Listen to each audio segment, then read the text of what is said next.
Penyerangan warga di Deli Serdang, Sumatera Utara oleh puluhan anggota TNI diduga dipicu cekcok di jalan. Kepala Desa Slamet, Bahrun, pada Minggu 10 November mengatakan, sore sebelum penyerangan, pemuda asal desa setempat berseteru dengan prajurit Armet 2105. Namun dia tidak tahu pasti masalah yang memicu pertikaian tersebut. Korban tewas bernama Raden Barus. Ia dianiaya saat keluar dari rumah untuk memastikan apa yang terjadi.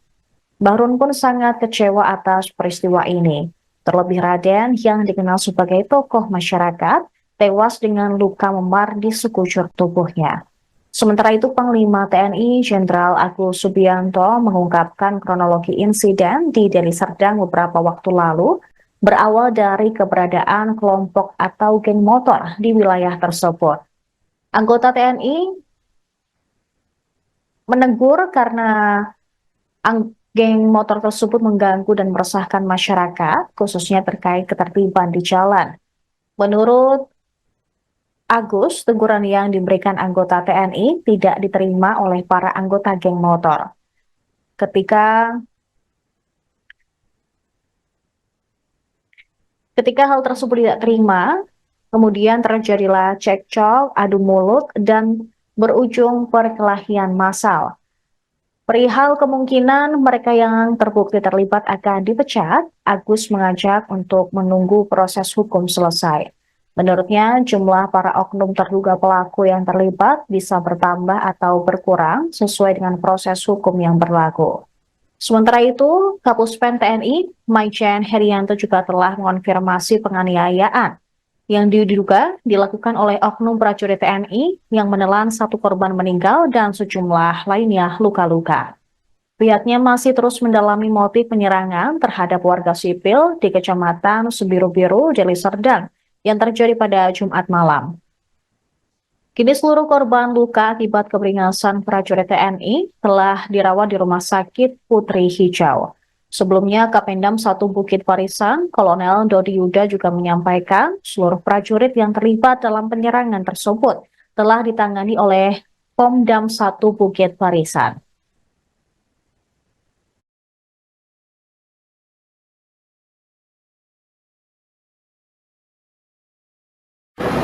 Salam sejahtera untuk kita semua, Bapak-bapak dan ibu-ibu saudaraku yang saya cintai. Saya Leni Jenderal TNI Muhammad Hasan,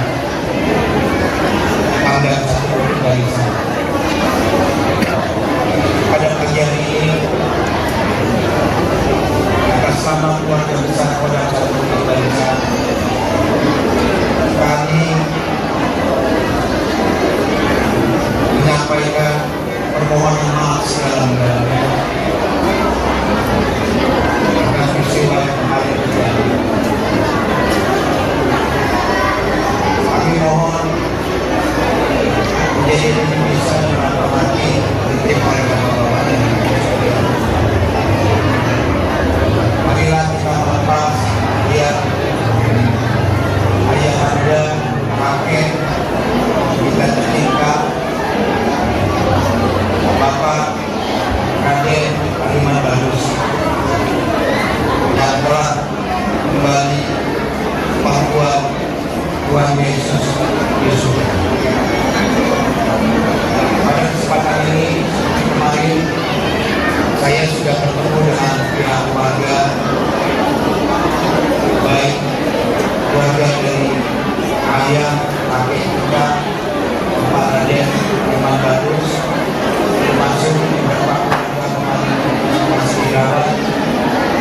Kami menyampaikan permohonan maaf sekali lagi, dan kami sudah memproses permasalahan kemarin dari beberapa keluarga juga sudah langsung melihat apa langkah-langkah yang kami lakukan. Kami memastikan bahwa peristiwa ini tidak akan berulang kembali. Dan sekali lagi, bersama keluarga besar dan Bukit Barisan, kami mohon maaf besar-besarnya. Walaupun saya harus mengganti nama saya. Download Tribun X sekarang, menghadirkan lokal menjadi Indonesia.